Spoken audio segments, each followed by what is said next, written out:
habeenkaas buux waxa ay u ahayd habeen farxadeed. Toddobaadkii xigay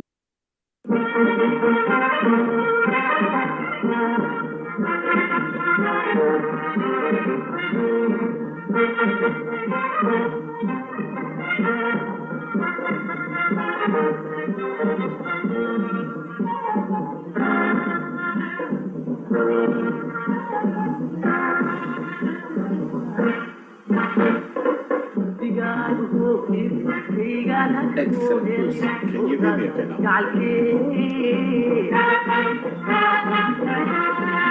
Bruce, I'm going to mute your mic for you to hear us to hear you. This work now? Excellent. Great. Excellent. Now I can hear you. 1, 2, testing. Welcome, first of all. So yeah, you can close your mic when you open your mic when you want to speak, and then you can mute when you want to just go on silent for a few seconds. So let me just welcome the audience, and we'll start in a few seconds. So if you can just mute your mic, Bruce, that would be lovely. There's a bit of feedback noise here. Thank you for that. Welcome on the law. I can see you've got some familiar faces here with us and some new faces. I can see Benji's with us. Welcome, Benji. Good to have you here, buddy. We've got Gobad, we've got Ali Global, we've got Abdul Rashid, we've got Igal, we've got Fatima, we've got Beata, and we've got Tirsta as well. So many of you. Welcome, one and all. Please share the space. Please retweet, share the space so that a lot of people can see it. There's a problem with Twitter nowadays, or X as it's now called, where you can't see spaces at the top for some odd reason. I don't know what the problem or the glitch is, but it is what it is. So please do retweet so that everybody can see on the timeline though. Welcome anyways. Salam alaikum. Shalom.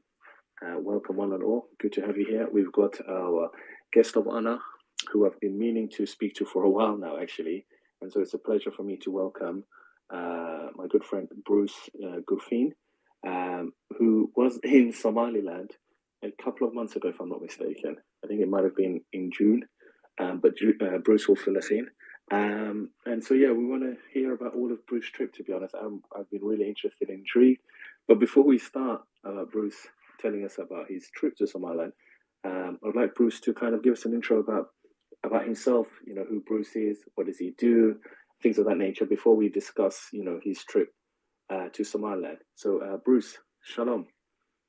Welcome. Hey, thank you. So I'm still trying to figure out what it is I do and where I'm going in life. Once I figure it out, I'll definitely let you know. But I am I'm originally from New York, based in Dubai, and have been managing a regional infrastructure tech investment fund for a local here in the Emirates. And as a passion, I travel the world and visit new countries. I bumped into a new friend a couple of months ago from Somaliland who said, Bruce, come to Somaliland, you won't regret it, and you'll find interesting business ventures and untapped markets. And sure enough, she was right. So next thing I knew, I was on a plane heading to Somaliland.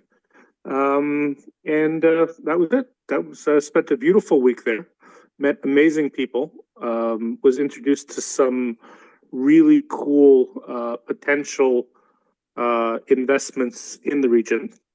But more importantly, I found some just really nice people walking down the streets, whether it was Hargeisa or Berbera at night or during the hike running in the morning. I think it's probably the first time they've ever seen a white guy in shorts and a t-shirt running through the streets of Hargeisa at 6 a.m. But I was received well by everyone, and people, I look forward to going back. I mean, that's amazing. I just want to correct you, by the way, Bruce. You'd be surprised. You probably won't be, actually, now that you've been to Somaliland. You're not probably the only white guy in shorts running in Hargeisa. I've heard of Irish people, Scottish people, English people that live and work in Somaliland, whether it's in Berbera, in Hargeisa, wherever. And they're just doing their morning runs and their normal routines and things of that nature. So, yeah, maybe where you were at the time or in your city, but it's really common knowledge and common theme for Somalilanders to see, you know, all sorts of people. I mean, Somaliland, you know, has been a bustling hub of, you know, of commerce and trade and tourism for millennia. You made me laugh, Bruce, when you said you're still trying to figure out what you're doing in life. I think a lot of us are still trying to figure out what we are doing. But at the moment, you're based in the Arab world in the Gulf now, I see. And it's interesting that you mentioned that you work in tech, an investment kind of fund and things of that nature. And so before we discuss Somaliland and the tech ecosystem, just wanted to ask, before you went, your friend introduced you to Somaliland. What did you know about, first of all, that part of the world on the Horn of Africa, on the Red Sea and the Gulf of Aden? What did you know about that region in general, and specifically, what did you know about Somaliland, if anything? I'm sure now you've done more readings and research, and you've had to talk to people, and I'm sure you've met Somalilanders as well, in the Gulf. But what did you know about Somaliland before you went, or your friend introduced you to, listen, there's a great opportunity and there's, lovely people in Somaliland? You mean aside from pirates and Black Hawk Down? Well, first of all, Black Hawk Down is nothing to do with Somaliland. That's Mogadishu. But yeah, and piracy, again, is nothing to do with Somaliland. But yeah, that's a thing that you would associate with the region, for sure. The Gulf of Aden, piracy, and Black Hawk Down is a common thing, but for sure nothing to do with Somaliland in any way, shape, or form.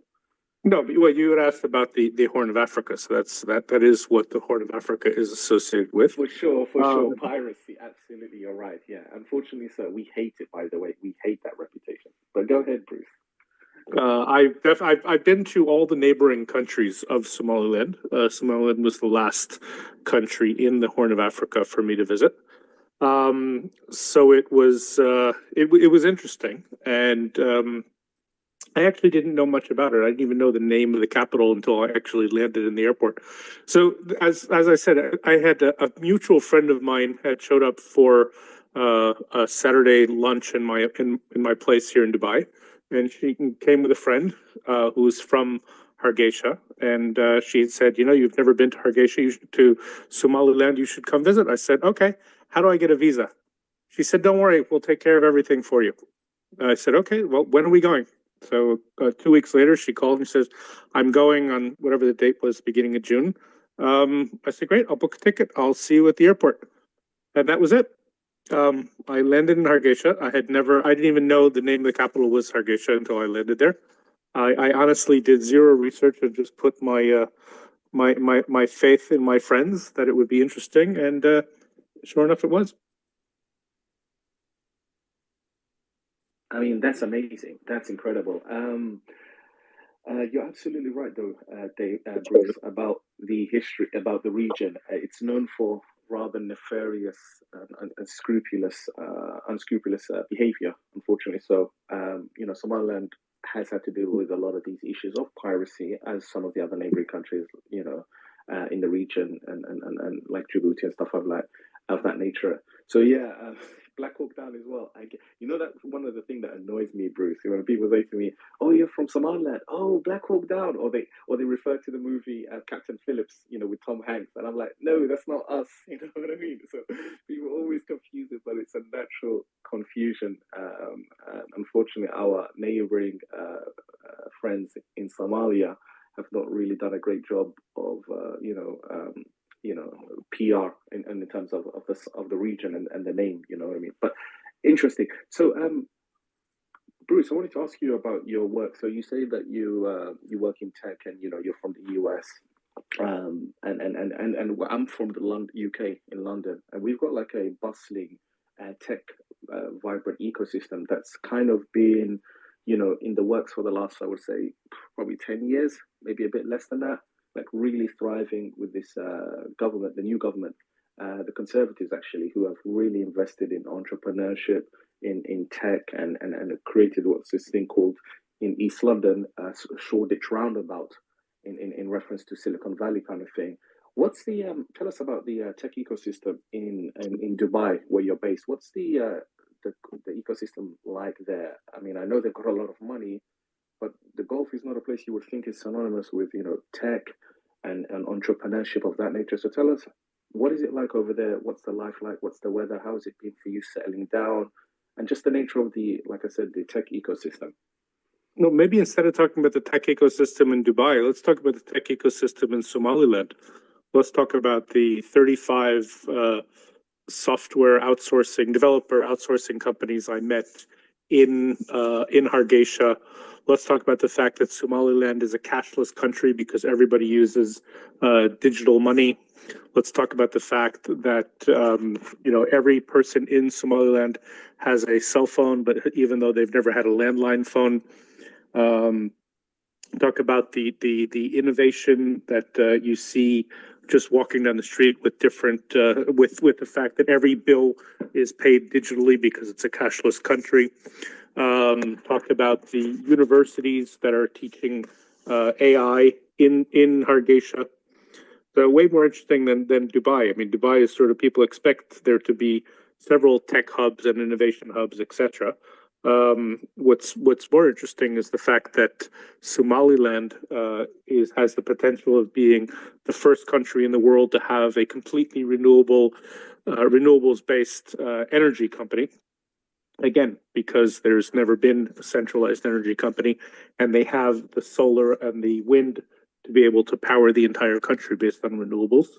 Talk about the fact that the water infrastructure in Somaliland is going to complete renewable to sort of balance off the nomad mentality of the Somalilanders and the fact that they still have to feed their goats and grow their crops.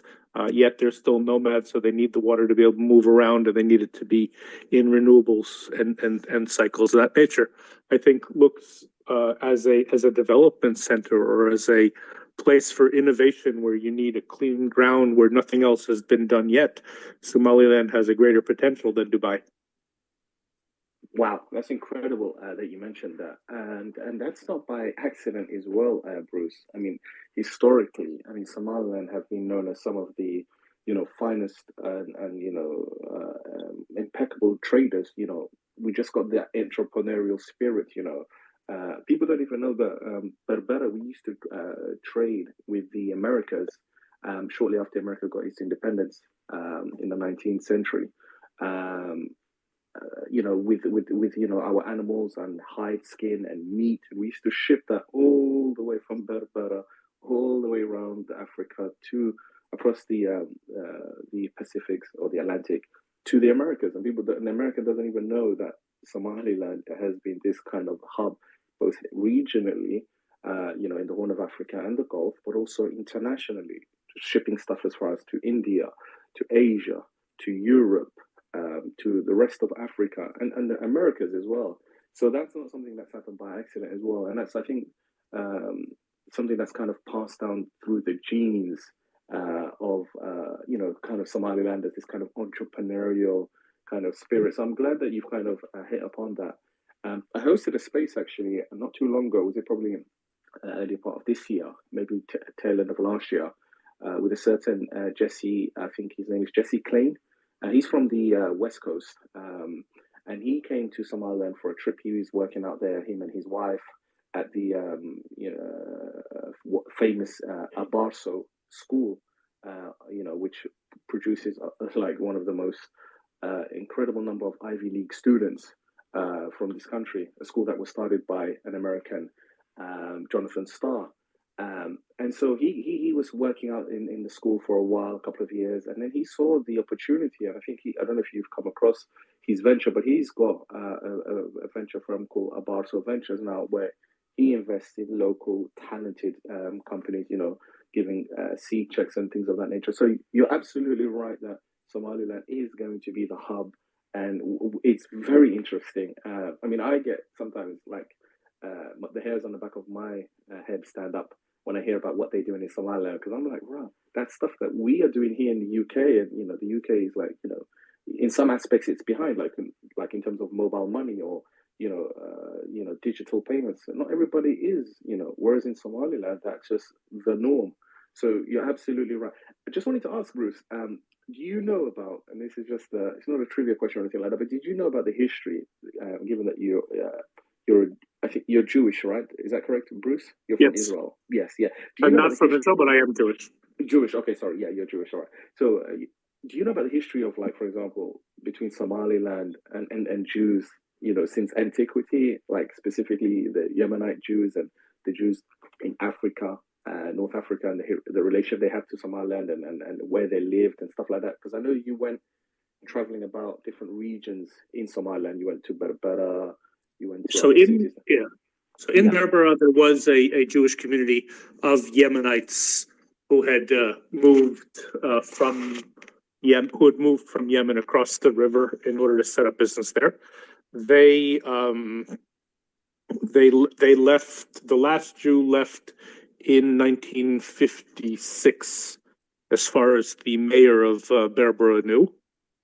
I even visited the location that used to be the Jewish quarter of Berbera and the synagogue, or the location of it. There's no synagogue left. There was another Jewish family living on the other side of Somaliland, so further down towards the border with Somalia. But they also left back in 1950 something. So and basically, Somalia was divided into three colonial managers, for lack of a better term. There was Italy, which is now Djibouti, the British, which is Somaliland, and Somalia, that was managed by the French. And Djibouti had a Jewish community that were basically Italian traders who had moved in. Somaliland and Somalia in Mogadishu, they both had Jewish communities who had moved in from Yemen towards that area, similar to Sudan, by the way, where there were large families from Yemen who were dealing and managing the regional trade and had moved into that region. In Berbera, there's still a Jewish cemetery that has about 30 or 40 graves with tombstones in Hebrew. But it's obviously non-active, and with all the war and everything that had happened there, probably not that well maintained. But then again, there isn't a Jewish community there to maintain it. Fascinating, by the way. I've never, last time I was there, Bruce, I've never actually went to the Jewish quarters and saw some of these old relics. But it's great that you went to see them as well. I've only seen pictures of them. Benji's actually shared some interesting stuff about the history of. When they say the word Somali, they really mean Somaliland, because Yemen and Somaliland have age-old historical ties, that goes back. So when they use the word Somali in terms of the ethnic word Somali, what they really mean is Somaliland. So Benji shared at the top, I think, a couple of things. Benji, can you just tell us what you just shared, because you shared quite a bit at the top. Yeah, sure thing. The first place that I shared is a picture of the outside of the quarters of the shul from the 12th century, which is very, very interesting. There was also a manuscript that was found there, as y'all can see when you open up the article. It goes into how Berbera had connections not only between Aden, where the Yemenite Jewish people, of course, had their stronghold for thousands of years, but also even India. So it's a very interesting, route of trade that can be talked about to show how these people of this region have been so interconnected, not just by, of course, land trading that we're familiar with, but also, overseas, very far distances. A couple other things that I shared is just that, the Yemenites who came to Israel, or even the people from Somaliland, neighboring areas, have had cuisine that is, in our kosher diet, which for us, kosher is halal. It's just the word that we use. It's a little bit different, maybe even more complex preparation of our foods. But we have kosher Somali food items that do come from Somaliland, that are indigenous to Somaliland. So I just thought that was really interesting to bring up, because people do ask me a lot. My cousin, her name is Sharon Ya'akobi. She's from Aden. They ask, when did the Yemenites come, and how do they end up taking Somali dishes? And really, it's not about taking, it's about receiving and being truly grafted into the culture of the people of the region. And that's exactly what happened to the Yemenite people who came to the Horn of Africa. So it's a story to be told. Zachariah is starting to, make a little bit more posts about that. And there's another organization called the American Sephardic Federation, which talks a little bit more about the Jews of the region from Yemen all the way to the Horn of Africa. And I'll post more links in the side chat if anybody wants to know more about how we have this ancient connection. And the cool thing is, not only do we have the archaeological evidence to show that the Jewish and the Muslim people of the region have been connected for about 2,000 years, but we still have some of the cemeteries left, not just in Somalia, but in Somaliland as well. And we're really hoping that more of this can be uncovered, not so that there's going to be any situation where Jewish people will demand land, because I get that question a lot. It's not at all what we want. The Jewish people, we would just love to have the cultural experience where we're able to reconnect with people where our cultural habits and also food items came from. Because at the end of the day, some of the things that I posted about in the Jumbotron, especially the food items and even cultural dress, did not come directly from Aden. It came from the infusion of Yemenite tribes from all over Yemen that started to marry together in Somaliland, in the neighboring countries. And that's sadly a beautiful tradition that has been forgotten by most Jewish people. So we want to revive that with our Muslim brothers and sisters. Thank you very much for that, Benji. I can see actually you shared some of the daily foods that's eaten in Jewish homes. Something called the lahor or the malwah, which is a daily bread that you guys eat almost daily. That's a Somali word from Somaliland.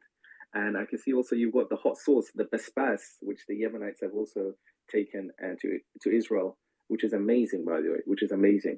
Fun fact, by the way, for everybody that didn't know, even till today, the largest community of Somalilanders that are outside of Somaliland is not in Somalia or Djibouti or in Ethiopia. It's actually in Yemen. And it's the same thing as well. If you go and check the statistics, the largest refugees or Yemenites outside of Yemen is not in Saudi Arabia. It's actually in Somaliland, which is interesting. You know what I mean? And Somaliland has actually had to deal more on that front, given the crisis of what's happening in South Yemen. Bruce, Abdul actually just shared something in the comments below. I just want to say a big thank you to Abdul that he pointed that there was no such thing as a Somalia prior to 1960s. Before I hand over to you. Yeah, so thank you for that, Abdul. Abdul said that there was no such thing as a Somalia prior to 1960s, but rather where Somalis lived, and they lived in the modern countries where today we know as Djibouti, Ethiopia, Kenya, Somaliland, Somalia. And so, yeah, there was no such thing as Somalia. It's a modern concoction. Yeah, so thank you for that, Abdul. And Bruce, I wanted to ask you something more pertinent, actually, slightly moving away, but we're going to segue to Somaliland, about one of the big news that's happened in the Middle East, and it's about this Abraham Accord. And we saw the news that was going around, and we had the comments, especially by the Crown Prince of Saudi Arabia, in terms of the positive remarks that they were saying about how Saudi wants to, join the Abraham Accord and things of that nature. And already UAE has already joined that front as well. And we have, I think, 3 years UAE and Bahrain have been already 3 years in the Abraham Accord. To what extent do you think, Bruce, Somalia benefit, and also Israel and the neighboring countries for Somalia member state of the Abraham Accord? What are some of the things that you can bring to both Somaliland and to Israel as well? Well, so first of all, every world benefits from peace, regardless. Peace is good, and we all pray and hope for peace, especially as Jews. It's something that we pray for 3 times a day in our prayers. We pray that may God make peace in this world. Specifically for Somaliland, Somaliland already today has direct relationships with Israel. I don't know if you're familiar, I'm sure you're familiar with Dr. Edna, who runs the maternity hospital in Hargeisa. So we've flown several children from who were born in that hospital or in other hospitals in Hargeisa to Sheba Hospital, which is the largest hospital in the Middle East, and number 6 as far as best hospital in the world, based in Israel for treatments. We have Israeli doctors that fly out to Somaliland on a regular basis to provide free medical treatment to local children and adults for things that they couldn't ordinarily receive. Agricultural experts and consultants flying from Israel to there. Now, the triangle through the UAE is one of the largest external investors into Somaliland, whether it's through DP World owning the port in Berbera or other larger investments across the region. That's helped facilitate this relationship between Israel and Somaliland and helped transfer some of the things, especially with the direct flights, the daily direct flights between Dubai and Hargeisa. Obviously, if Saudi Arabia joins, Saudi Arabia controls the majority of the sea on the other side of Berbera and the port, and that will allow for additional stability in the region and allow for other ways of transport, both goods through the Berbera port and other things directly from Israel through Saudi Arabia, whether it's through the charities that are available through the Saudi Arabian government for Muslim countries that don't necessarily have the funding, or other natures, in order to increase this this triangle of help between the countries. Excellent. Thank you very much for that, actually, Bruce. That's a very thorough answer. And I do see that as well in terms of the benefit that both Somaliland and Israel, mutual benefit that they can get from. Actually, I didn't even know about Dr. Edna Adams. We have some of our patients that go to Sheba Hospital. That's good news, actually. That is news to me. Please, if anybody wants to ask questions to Bruce, you know, this space is only going to be open for about an hour or so, maybe 90 minutes maximum.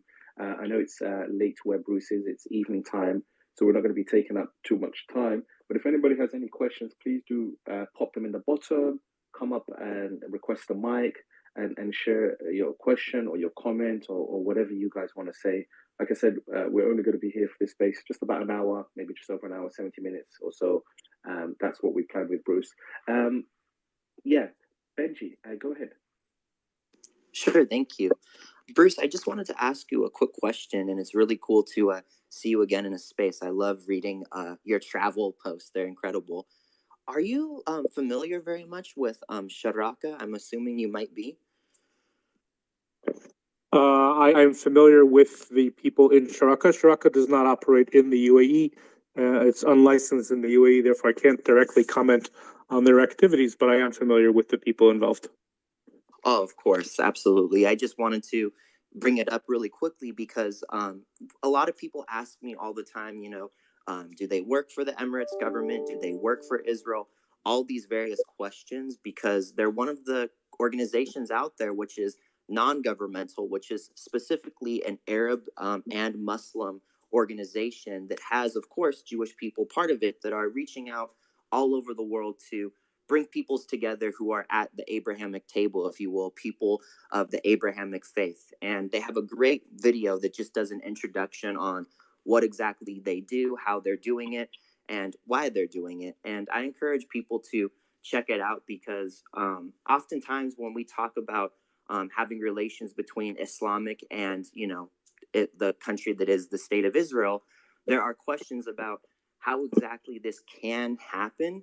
And Sharaka has a really good, I think, platform in order to bring this to an Arab and Muslim discussion without getting into, I guess, any territory that is, you know, political or government based. This is just people to people relations. So if anybody has questions about Sharaka, I can tell you from my own experience as someone that sat with them on multiple different occasions.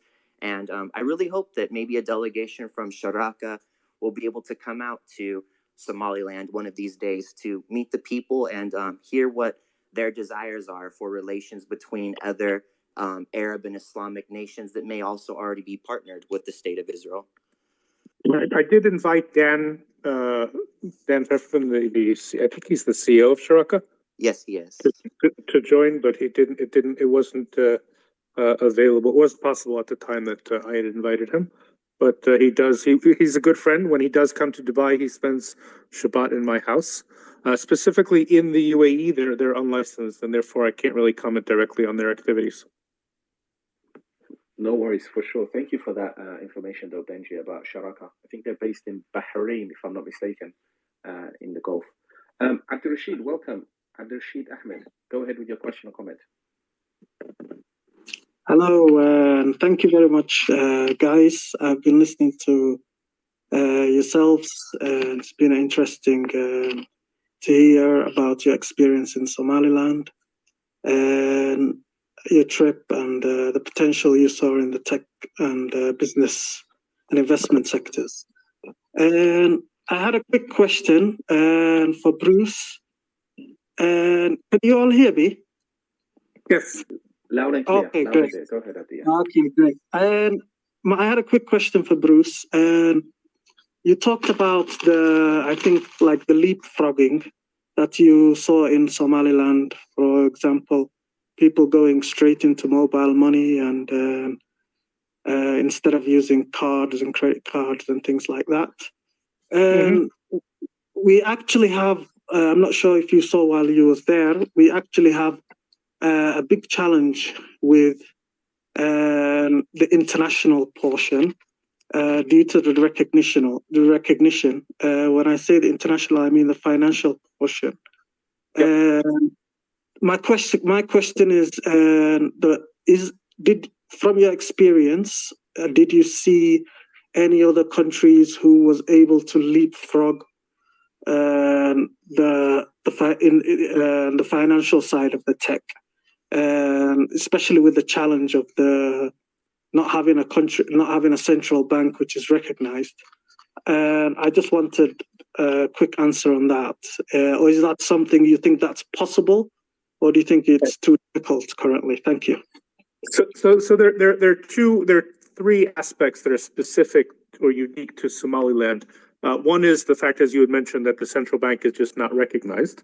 The second part is actually worse than just not being recognized, is that Somaliland is internationally still recognized as part of Somalia, which is a sanctioned country.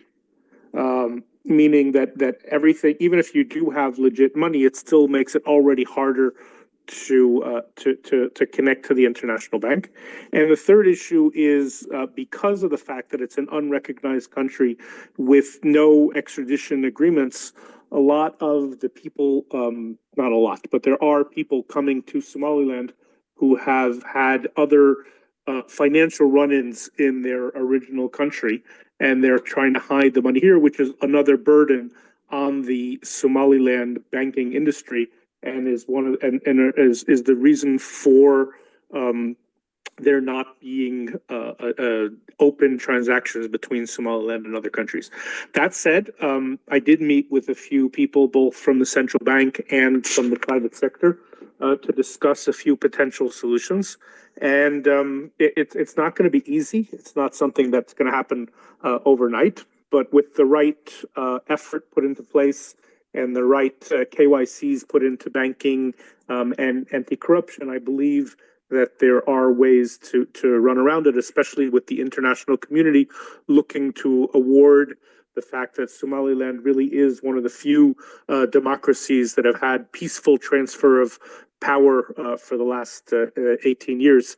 I think if I'm not mistaken, I think you're probably the only African country that has had peaceful transfer of power as after elections in the last 18 years consecutively. Indeed, that is absolutely correct, Bruce, as well.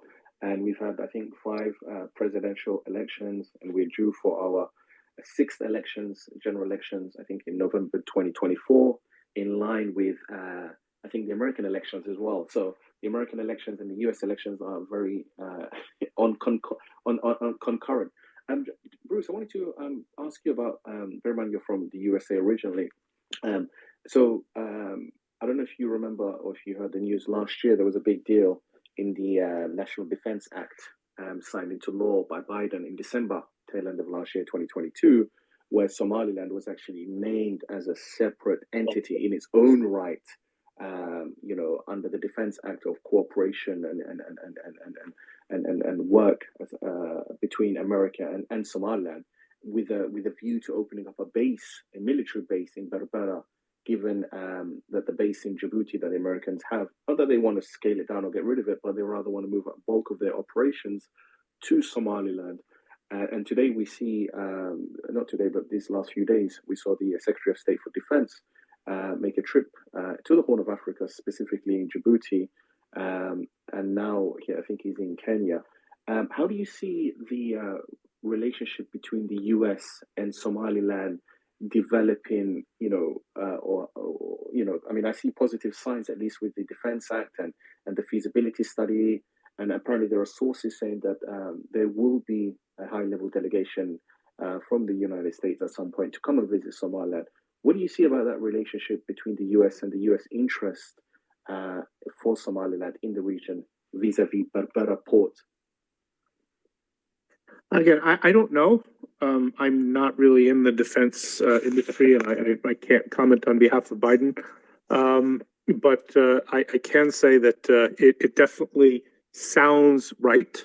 I think it's with the fact that the Berbera port is managed by DP World at every international standard, has now removed Berbera port from the list of smuggling ports. They have the scanners, they have the tracking devices in place, and they're able to legally ship things from Berbera even to the U.S. and others. And so that's a potentially good thing that could happen in the future. Will that happen today or next year or at all? I don't think I have enough knowledge to comment. No, for sure. But that's something that we all hope with, we wait with much bated breath. Zainab, and we've got Fatiha. I can see David's in the house as well. So David, come up. I've shared with you the mic. Zainab, do you have any questions or comments? Yeah, AQ, thank you very much for the space. And Benjamin, Bruce, thank you for whatever you said about Somaliland. I do have a lot of questions, but I will focus on two aspects, like the graduates of Somaliland. We often have a problem when we do have graduates in Somaliland.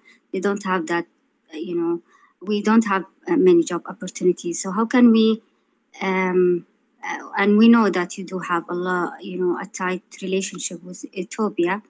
I know the world wants Ethiopia to be the hub of the economy of Africa, but we still have the location, a prestigious location in Somaliland. So how can Israel share, their, the economical side? We want to be a productive country where our graduates have the opportunities, and our country and community can evolve. So how can Israel help Somaliland to be, like Ethiopia when it comes to the economy? The other thing, the other aspect is the healthcare. I'm really grateful that you shared, Dr. Edna, in helping those kids in Somaliland. And I want to ask, would you offer, internships for the graduates of in the healthcare field and the other,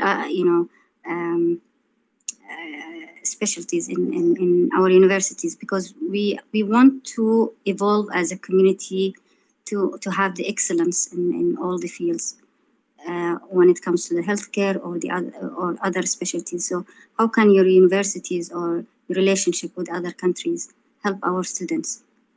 Thank you. First of all, just to clarify, I don't speak on behalf of the Israeli government. I don't represent the Israeli government. I am from the private sector.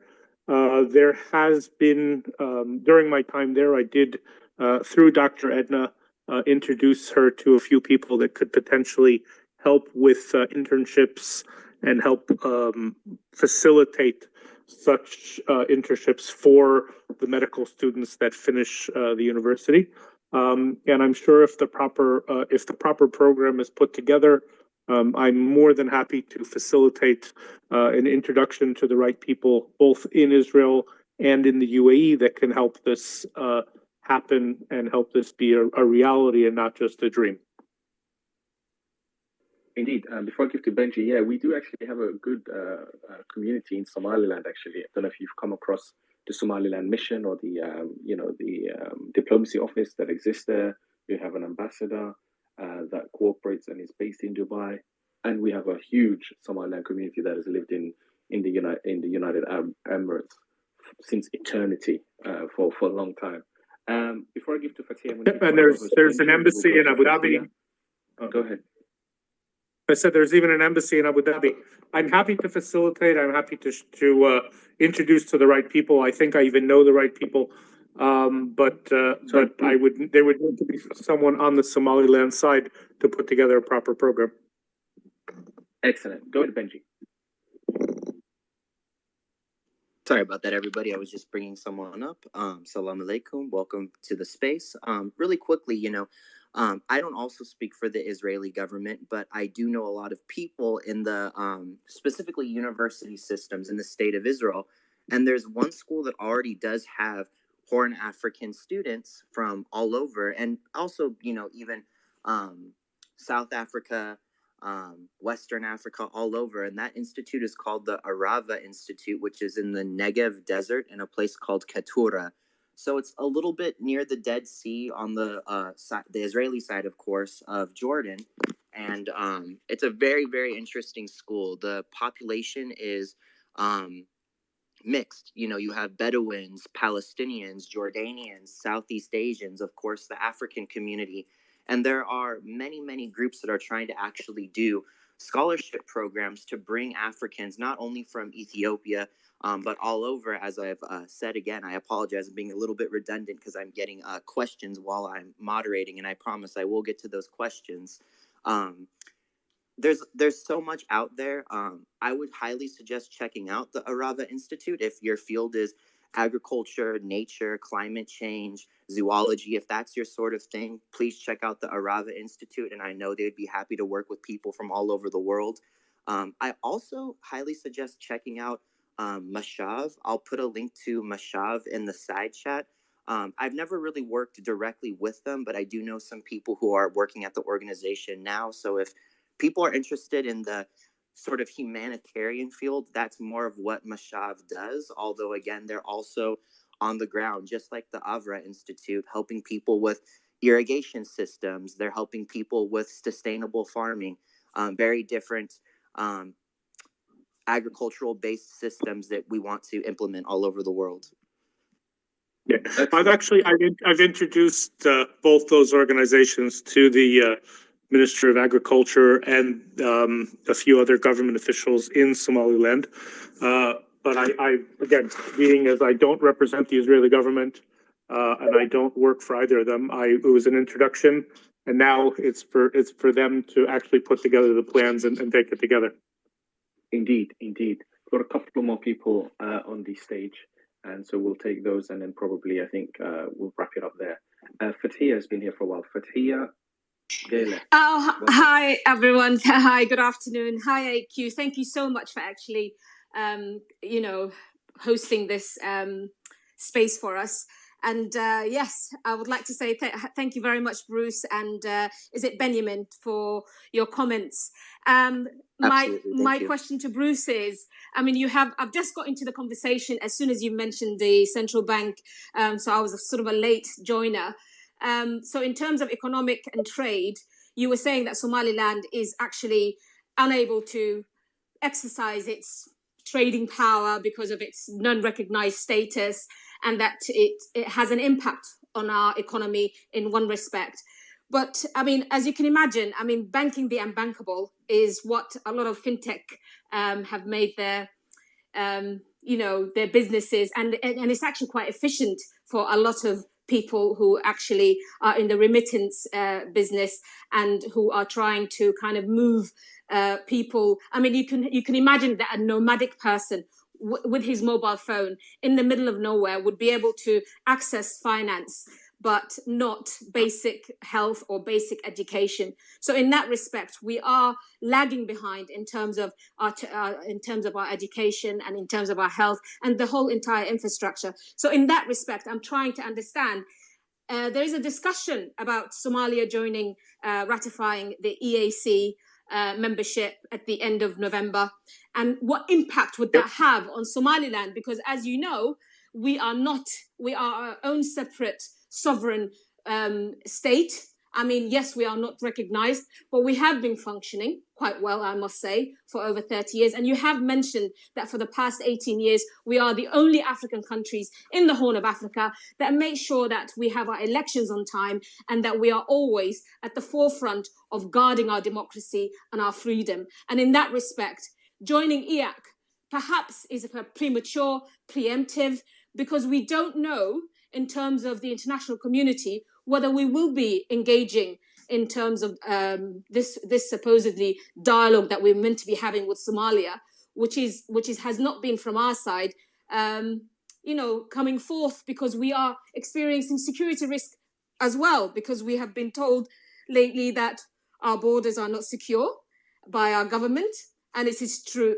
We are undergoing a lot of kind of changes in terms of internal restructuring, in terms of our military, and in terms of actually taking a proactive position to safeguard our borders against ISIS and Al-Shabaab, which are really a threat not only to Somaliland or Somalia, but to the Horn of Africa and the rest of the Middle East, which you have been saying that you have an extensive knowledge about. So my question to you is, EAC, what possible solutions is open for Somaliland as a country which is moving forward?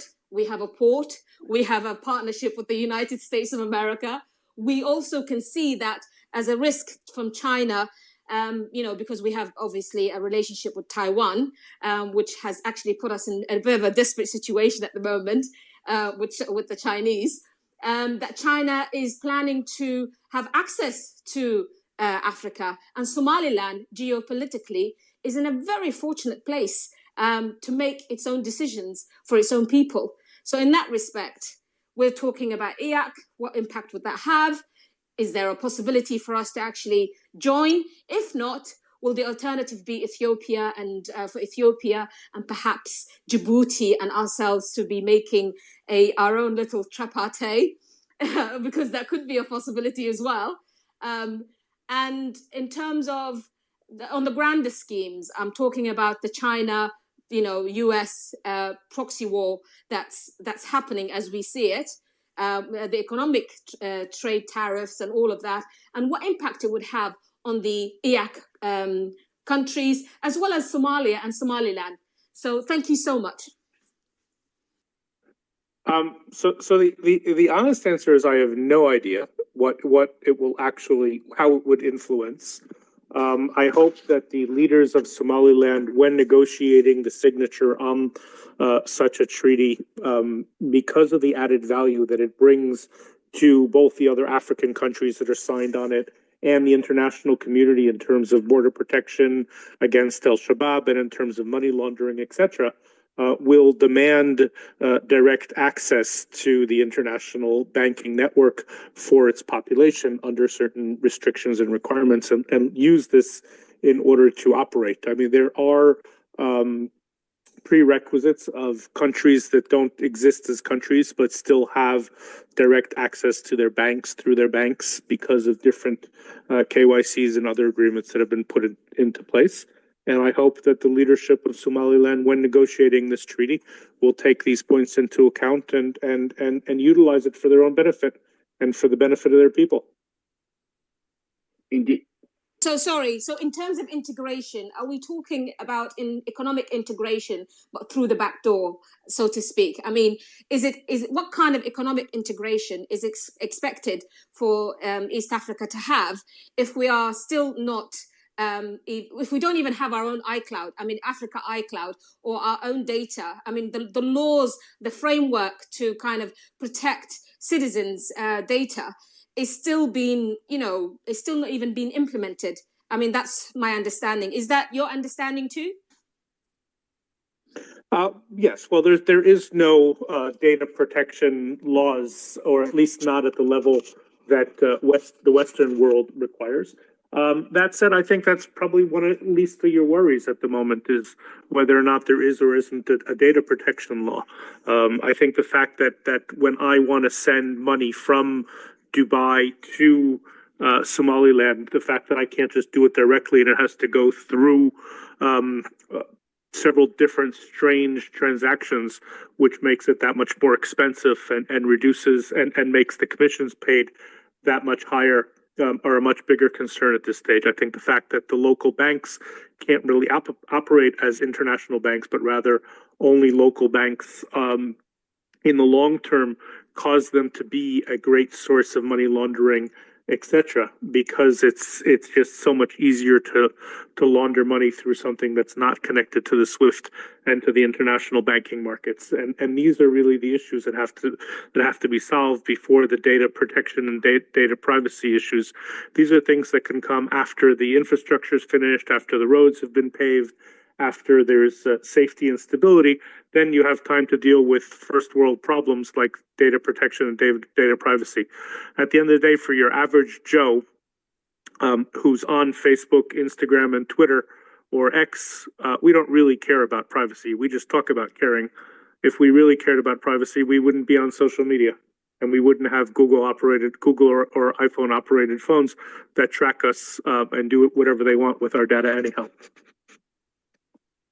Indeed, Bruce. Thank you for that questions, Fatia. Very pertinent questions about the East African cooperation and Somaliland and Somalia and the issue between Somaliland and Somalia. It'd be not only a crime but also a problem politically and economically for Somalia to even think about joining the EAC, given the Somaliland-Somalia issue is still on the table. That's not something that is feasible or could happen. But thank you nonetheless for that question, Fatia. Very pertinent question for our government to think about in terms of upcoming negotiations. I'm gonna come back to David at the end. We haven't got long left here. I did only promise Bruce. He said we got about 90 minutes or so. So I'm going to give to Saad and then David, and then we'll close off with the final remarks as well. Saad, welcome. If you can make a brief your question or comment, please. Thank you, Mr. Q. Our great guest today, Master Bruce, and the rest of the team. It's a good space. Really, all Somalilanders are very happy having a close ties with Israel and the rest of the world. Maybe our brother Bruce, witnessing the real situation of Somaliland and visited many places here in Somaliland. Thanks to your trip, and also Somalilanders hope one day, as soon as we will visit Israel. So, how a good bridge can be made both our societies, Israel and Somaliland? My first question. The second question is, at the side of economy, Somaliland needs at the moment world banks, especially international banks, because of what? Somaliland is isolated throughout the world. We have been 32 years quarantined. We are fed up with. So new doors will open. Taiwan has already made ties to Somaliland. With Israel, I hope Israel will be our next move. Thanks, Mr. Bruce. Saad, before you give to Bruce, yeah. First of all, maybe you just got in here late, Saad. Can you close off your mic, Saad? Yeah, Bruce is not from. He is a Jew, but he's not from Israel. He's from America. He's not speaking on the Jewish government. Neither is he speaking on the American government either. He's he works in the private sector, and so he can only talk about things in terms of his own personal capacity. So I hope that hasn't been confusing. So I just want to let that know to people. But yes, Saad, you're absolutely right. Somaliland and Israel have a long history. In fact, many people don't know that Israel was the third country that recognized Somaliland back in 1960 when Somaliland got its independence on the 26th of June, alongside US, France, Canada, many other countries around the world at that time as well. But that's not what we are discussing today, though, Saad. So thank you very much for that. I want to give David a chance to say something, ask his question or comment, and then we'll wrap up our space. We have been open for about just I think an hour and a half now, nearly, which is how the time that Bruce has promised us.